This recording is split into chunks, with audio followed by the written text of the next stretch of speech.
तारा अपना दूसरा हाथ पहले हाथ की हथेली के पीछे बने हुए स्टार वाले निशान पर रखती है और खुद ब खुद बोल पड़ती है, माँ। जैसे ही वर्चस्विनी तारा की आवाज सुनती है, वो जहाँ पर थी वहीं पर रुक जाती है। उसके लिए वक्त एक पल के लिए थम सा जाता है। सिर्फ उसके लिए ही नहीं, बल्कि कार्तिक पुजारी, रजन और कामेश्वरी यक्षिणी के लिए भी वक्त एक पल के लिए थम सा गया था। वर्चस्विनी ने पूरे 2 साल बाद अपनी बेटी की आवाज सुनी थी और अभी अचानक तारा की आवाज सुनकर उसका कलेजा भर आया था। वर्चस्विनी अपने घुटनों के बल बैठते हुए तुरंत तारा के पास बैठती है और रोते हुए उससे कहती है, तारा बेटी, क्या कहा तुमने? मुझे फिर से सुनना है। एक और बार मुझे माँ कहकर पुकारो न तारा बेटी। तारा हकलाते हुए धीरे धीरे कहती है, माँ। इस बार जब वर्चस्विनी तारा के मुंह से माँ शब्द सुनती है तो वो तुरंत तारा को गले लगाती है और उससे लिपट कर रोने लग जाती है। वर्चस्विनी इस बार बस रोते जा रही थी, किसी से कुछ नहीं कह रही थी।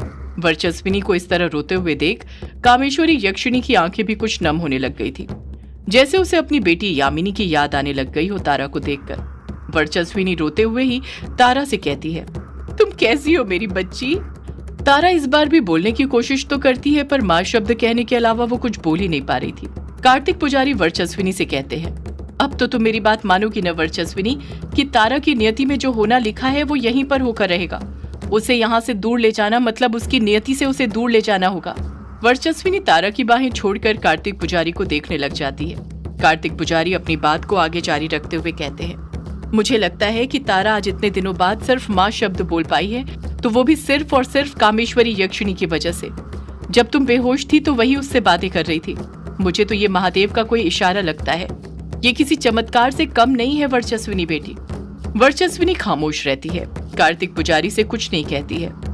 कार्तिक पुजारी वर्चस्विनी को फिर एक बार समझाते हुए कहते हैं, मेरी बात मानो तो तुम्हें यहीं पर रहना चाहिए वर्चस्विनी बेटी। आज तारा ने सिर्फ माँ बोला है, वो दिन दूर नहीं जब वो फिर से बोलने लग जाएगी, पर यह तभी संभव हो पाएगा जब तुम तारा को लेकर यहाँ पर रहोगी। बिना कामेश्वरी के ये संभव नहीं। कार्तिक पुजारी ग्लानि के साथ वर्चस्विनी से कहते हैं, माना मैंने तुमसे झूठ बोला, तुम्हें नहीं बताया कि तारा के पास दैवीय शक्तियां बची हुई हैं, पर ये सब मैंने तुम्हारी भलाई के लिए ही किया था, क्योंकि मुझे पता था कि अगर तुम्हें इस बारे में पता चलेगा तो तुम घबरा जाओगी, डर जाओगी और डरने के कारण ना जाने कौन सा गलत कदम उठा लो। इसी वजह से मैंने तुम्हें कुछ नहीं बताया। इसमें मेरा स्वयं का कोई और स्वार्थ नहीं छुपा हुआ था। स्वार्थ था तो सिर्फ पृथ्वी लोक पर जी रहे मनुष्यों को उस भक्षानर से बचाने का। अगर मनुष्य ही मनुष्य के बारे में नहीं सोचेगा तो कौन सोचेगा? कार्तिक पुजारी एक लंबी आह भरते हुए वर्चस्विनी से कहते हैं, अब फैसला तुम्हारे हाथों में है वर्चस्विनी बेटी, तुम जो करना चाहो कर सकती हो। इस बार मैं तुम्हें तारा को लेकर यहाँ से जाने के लिए नहीं रोकूंगा। तुम अपना निर्णय लेने के लिए स्वतंत्र हो।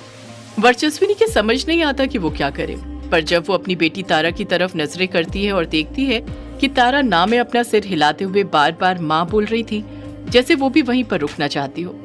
वर्चस्विनी बारी बारी तारा, कार्तिक पुजारी और कामेश्वरी यक्षिणी तीनों के चेहरे की तरफ देखती है और अगले ही पल फैसला कर लेती है। वर्चस्विनी एक लंबी आह भरते हुए बोल पड़ती है, हाँ, अगर तारा की नियति में यही लिखा है तो यही सही। मैं आखिर कौन होती हूँ उसे उसकी नियति से दूर करने वाली? बस पुजारी जी, मैं तो इतना कहना चाहती हूँ कि मेरी तारा बेटी को कुछ नहीं होना चाहिए। कार्तिक पुजारी वर्चस्विनी से कुछ कहते उससे पहले ही कामेश्वरी यक्षिणी बोल पड़ती है, तारा की जिम्मेदारी तो मुझ पर छोड़ दो वर्चस्विनी, तारा को कुछ नहीं होगा, मैं तुमसे वादा करती हूँ। वर्चस्विनी उम्मीद भरी नजरों के साथ कामेश्वरी यक्षिणी की तरफ देखने लग जाती है। वो कामेश्वरी यक्षिणी से कहती तो कुछ नहीं है, पर कामेश्वरी यक्षिणी समझ जाती है कि वर्चस्विनी को अब उसके वहां पर रहने से कोई ऐतराज नहीं था। तारा के माँ शब्द कहने से वर्चस्विनी कामेश्वरी यक्षिणी की तरफ आ गई थी। इस तरफ ग्रेवयार्ड कोठी में यामिनी अभी तक बिस्तर पर लेटी हुई थी। उसकी आंखें तो खुली हुई थी, पर उसको देखकर ऐसा लग रहा था जैसे उसका मन ही नहीं था बिस्तर से उठने का। वो किसी सोच में खोई हुई लग रही थी, एक ऐसी सोच में जिससे वो बार बार बाहर निकलने की कोशिश कर रही थी, पर चाहकर भी बाहर नहीं निकल पा रही थी। उसके मन में बार बार वही ख्याल आ रहा था। यामिनी इस बारे में सोच ही रही थी कि तभी उसे किसी के आने की आहट सुनाई देती है। उस आहट को सुनकर यामिनी वापस से अपनी आंखें बंद कर लेती है और सोने का नाटक करने लग जाती है। कमरे के अंदर कोई और नहीं युग आता है। उसने अपने एक हाथ में चाय का कप पकड़कर रखा हुआ था, तो दूसरे हाथ में एक कटोरी थी जिसमें भुजी हुई मछली रखी हुई थी। युग कमरे के अंदर कदम बढ़ाते हुए कहता है, क्या यामिनी, तुम आज इतनी देर तक सो रही हो? ऐसे ही सोती रही तो कुंभकर्ण को पीछे छोड़ दोगी। चलो उठो, जरा देखो दिन निकल आया है। यामिनी सोने का नाटक ही करती रहती है, जरा सी भी अपनी जगह से नहीं हिलती है। युग फिर यामिनी से कहता है, यामिनी अब उठो भी, जरा अपनी आंखें खोलो। देखो मैं तुम्हारे लिए गर्मा गर्म चाय बनाकर लाया हूँ और नाश्ता भी, वो भी तुम्हारी मनपसंद भुजी हुई मछली। तुम्हें यही पसंद है ना? यामिनी अभी भी आंखें बंद करके सोते ही रहती है, कुछ रिएक्ट नहीं करती है। युग 3-4 बार यामिनी को आवाज लगाता है, पर यामिनी वैसे की वैसी रहती है, कुछ रिएक्ट नहीं करती है। युग खुद से बड़बड़ाते हुए कहता है, लगता है तुम ऐसे नहीं उठने वाली हो, मुझे अच्छे से पता है कि तुम्हें कैसे उठाना है। इतना कहकर युग चाय और कटोरी को बिस्तर के बगल में ही रखे हुए टेबल के ऊपर रख देता है और यामिनी ने जो चादर ओढ़ी हुई थी उसे कुछ ऊपर उठाता है और उसके अंदर घुसने लग जाता है। युग यामिनी के करीब जाकर लेटते हुए कहता है, तुम्हें नहीं उठना है ना, मत उठो। यामिनी, मैं भी तुम्हारे साथ सो जाता हूँ, आज कोई भी कुछ नहीं करेगा। इतना कहकर युग अपने हाथ यामिनी के पेट पर रखने लग जाता है। जैसे युग के ठंडे हाथों के स्पर्श का एहसास यामिनी को होता है, यामिनी तुरंत अपनी आंखें खोल लेती है। यामिनी का चेहरा दूसरी तरफ था और युग का यामिनी की तरफ। यामिनी युग से कहती है, ये आप क्या कर रहे हैं युग बाबू सुबह सुबह? युग नाटक करते हुए कहता है, वही जो तुम कर रही हो यामिनी, सो रहा हूँ। यामिनी कहती है, ऐसे कोई सोता है क्या भला युग बाबू? युग कहता है, हाँ मैं तो ऐसे ही सोता हूँ यामिनी। इतना कहकर युग और कसकर यामिनी के पेट को पकड़ लेता है और उस पर अपने हाथ फेरने लग जाता है। यामिनी को गुदगुदी लगने लग जाती है और वो युग का हाथ पकड़कर अपने पेट के ऊपर से हटाते हुए कहती है, छोड़िए युग बाबू, सुबह सुबह कोई ये सब करता है क्या? हर चीज का एक वक्त होता है। युग पलट कर कहता है, वही तो यामिनी, हर चीज का एक वक्त होता है। अब तुम दिन में सोओगी तो मैं भी तो वही करूंगा ना जो रात में करते हैं। यामिनी नाटक के साथ चिढ़ते हुए कहती है, युग बाबू आप क्यों सुबह सुबह मुझे परेशान कर रहे हैं? सोने दीजिए ना, मेरा सिर दर्द कर रहा है। युग कहता है, तुम्हारा सिर दर्द कर रहा है तो तुम्हें पहले बताना चाहिए था ना, मैं अभी तुम्हारा सिर दबा देता हूँ। इतना कहकर युग अपने हाथ यामिनी के पेट पर से हटाता है और उसका सिर दबाने लग जाता है। यामिनी प्यार भरी नजरों के साथ युग को अपना सिर दबाते हुए देखने लग जाती है। युग की आंखों में यामिनी के लिए फिक्र नजर आ रही थी। युग यामिनी का सिर दबाते हुए कहता है, यामिनी सिर के अलावा कुछ और भी दुख रहा है तो वो भी बता दो, मैं वो भी दबा दूंगा। यामिनी मुंह बनाते हुए कहती है, युग बाबू आप फिर शुरू हो गए। युग झट से बोल पड़ता है, मेरा मतलब पैरों से था यामिनी, तुम भी ना कुछ भी सोचती हो और शरारती मुझे कहती हो। युग की बात सुनकर यामिनी मुस्कुराने लग जाती है। युग फिर बोल पड़ता है, वैसे देखा जाए तो सिर मेरा दर्द होना चाहिए यामिनी, रात को मारपीट मेरे साथ हुई और सिर मैं तुम्हारा दबा रहा हूँ। जैसे ही युग ये बात बोलता है, यामिनी को याद आता है कि युग को रात में बहुत सारी चोटें आई थी और वो तो खून की उल्टी भी करने लग गया था, पर अब तो उसे देखकर ऐसा लग रहा था जैसे उसे उस रात में कुछ हुआ ही ना हो। उसके चेहरे और बदन पर एक भी घाव नहीं था। यामिनी हैरानी के साथ युग से कहती है, युग बाबू रात को तो आपको बहुत सारी चोट आई थी ना? युग यामिनी के सवाल का जवाब देते हुए कहता है, हाँ यामिनी आई तो थी, पर वो सारी चोटें रात ही रात में अपने आप ठीक हो गई। यामिनी हैरानी के साथ पूछती है, अपने आप ठीक हो गई, पर कैसे युग बाबू? युग कहता है, पता नहीं यामिनी, रात को जब सोया तब तो घाव थे, पर जब सुबह मैंने आंखें खोली तो मेरे सारे घाव भर चुके थे और मुझे दर्द भी नहीं हो रहा था। युग का जवाब सुनकर यामिनी भी हैरान रह जाती है। वो भी समझ नहीं पा रही थी कि ये सब कैसे हो गया था। रात का जिक्र छेड़ते ही उसे वो सारी बातें याद आ जाती हैं जिसे वो रात से भुलाने की कोशिश कर रही थी। यही तो ख्याल था जिसने उसकी नींद, चैन, उसका सब कुछ उड़ा कर रखा हुआ था।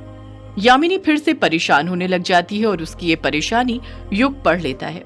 युग बड़े प्यार से यामिनी से कहता है, यामिनी अब वो सब भूल भी जाओ। यामिनी कहती है, कैसे भूल जाऊं युग बाबू, आप ही बताइए। मैं कितनी बेताब थी माँ से मिलने के लिए, कितना कुछ जानना चाहती थी उनसे, पर जब माँ मिली तो मैं उनसे कुछ पूछ ही नहीं पाई। युग हिचकिचाहट के साथ कहता है, शायद अगर तुम उन्हें अपना ताज दे देती तो वो तुम्हें सब कुछ बता देती यामिनी। यामिनी गुस्से के साथ बोल पड़ती है, मैं अपनी माँ को कभी वो ताज नहीं देने वाली युग बाबू। युग कहता है, पर यामिनी देखा जाए तो वो ताज तो तुम्हारी माँ का ही है ना, और तुमने ही तो मुझसे कहा था कि जब तुम अपनी माँ से मिलोगी तो तुम उन्हें उनका ताज वापस कर दोगी। यामिनी कहती है, मैंने पहले सोचा तो यही था युग बाबू, पर अब उनसे मिलने के बाद मैंने फैसला किया है कि मैं उन्हें कभी ये ताज नहीं देने वाली। युग तुरंत पलटकर पूछता है, पर क्यों यामिनी? यामिनी युग के सवाल का कुछ जवाब नहीं देती है, खामोश रहती है। युग यामिनी पर दबाव बनाते हुए फिर उससे पूछ पड़ता है, बोलो यामिनी, तुम क्यों अपनी माँ को उनका ताज नहीं देना चाहती? मैं रात से ये सवाल तुमसे पूछना चाहता था, पर तुम्हें परेशान देखकर मेरी हिम्मत ही नहीं हुई तुमसे कुछ पूछने की। यामिनी बात को दबाने की कोशिश करते हुए कहती है, तो फिर अभी भी मत पूछिए युग बाबू, मैं अभी भी परेशान ही हूँ। युग भी बड़ी चालाकी के साथ पलट कर कहता है, तुम्हारी परेशानी को सॉल्व करने के लिए तो मैं ये पूछ रहा हूँ यामिनी, मैं तुम्हें इस तरह परेशान नहीं देख सकता हूँ। बताओ क्या कारण है जिसकी वजह से तुम अपनी माँ को उनका ताज नहीं देना चाहती। यामिनी फिर ना बताने के मन से कहती है, मैं आपको कुछ नहीं बता सकती युग बाबू, आप नहीं समझ पाओगे। युग पलट कर कहता है, ये तुम क्या बोल रही हो यामिनी, मैं नहीं समझ पाऊंगा। तुम कैसे भूल सकती हो, मैं प्यार करता हूँ तुमसे, मैं प्रेमी हूँ तुम्हारा। यामिनी कहती है, ये एक प्रेमी प्रेमिका का दर्द नहीं है युग बाबू जिसे आप समझ पाए, ये एक औरत का दर्द है जिसे सिर्फ एक औरत ही समझ सकती है। युग फिर यामिनी से कुछ कहने ही वाला था कि उससे पहले ही यामिनी खुद ही बोल पड़ती है, प्लीज युग बाबू इस बारे में कुछ मत पूछिए मुझसे, मैं पहले से ही बहुत परेशान हूँ। अब इन सवालों से आप मुझे और परेशान मत कीजिए। मैं भूलना चाहती हूँ सब कुछ भूलना चाहती हूँ। भूलना चाहती हूँ कि मैं अपनी माँ से कभी मिली भी थी, अब मैं उनसे कभी नहीं मिलना चाहती। यामिनी को देखते हुए युग मन में सोचने लग जाता है, तुम भले ही अपनी माँ को भूलना चाहती हो यामिनी, पर मैं तुम्हारी माँ को बिल्कुल भी नहीं भूलने दूंगा। जो गलती मैंने की थी वो मैं तुम्हें नहीं करने दूंगा। तुम्हें नहीं पता माँ को खोने का गम क्या होता है, पर मुझे पता है। मैं तुम्हें कभी उस गम को महसूस नहीं करने दूंगा। तुम्हारी और तुम्हारी माँ के बीच जितनी भी गलतफहमी है मैं सब खत्म कर दूंगा। तुम्हें तुम्हारी माँ से मिलवा कर रहूंगा, ये मेरा वादा है तुमसे। रात हो चुकी थी। डायना एक बड़े से पत्थर पर बैठकर आराम फरमा रही थी। वो उस पत्थर पर पालथी मारकर बैठी हुई थी। डायना के सामने ही काला पोशाक वाला आदमी खड़ा हुआ था। काला पोशाक वाले आदमी की आंखें देखकर ऐसा लग रहा था जैसे वो डायना पर गुस्सा हो, पर डायना को देखकर ऐसा लग रहा था जैसे उसे कुछ फर्क ही न पड़ रहा हो। काला पोशाक वाला आदमी लगातार डायना को गुस्से के साथ घूरे जा रहा था। काला पोशाक वाला आदमी डायना से कहता है, अब चले डायना, कर लिया तुमने आराम। काले पोशाक वाले आदमी का गुस्सा देखकर डायना तुरंत पत्थर पर से उठकर खड़ी होती है और बोल पड़ती है, हाँ हाँ चलो, मैं तो कब से तैयार हूँ। डायना कुछ सोचते हुए कहती है, आज रात हमें लाल खाल जंगल जाना है ना। काला पोशाक वाला आदमी अपने गुस्से पर काबू करते हुए कहता है, हाँ डायना वहीं जाना है, लाल खाल जंगल। सदियों से है पुरानी ये है यक्षिणी की कहानी। यक्षिणी एक आग है, यक्षिणी तेरा ख्वाब है।